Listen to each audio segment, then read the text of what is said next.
You ask Tiger to calculate. This deals with finding the midpoint between 2 points. The midpoint between the 2 points is 76, 17.5. Let's solve it step by step. Plot the 2 points and calculate the midpoint using the formula. The coordinates of point 1 are, x1 equals 85, y1 equals negative 34. The coordinates of point 2 are, x2 equals 67, y2 equals 69. PM represents the midpoint of the 2 points.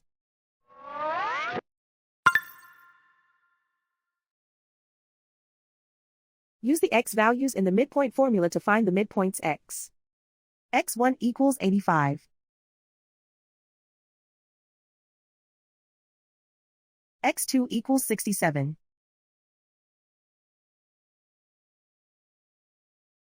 Simplify the arithmetic.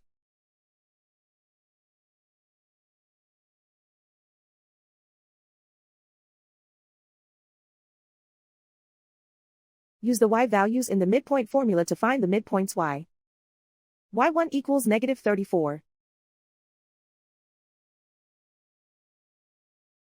y2 equals 69.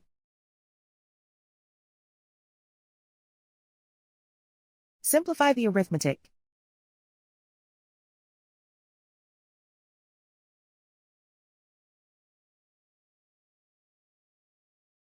And so, the midpoint is 76, 17.5.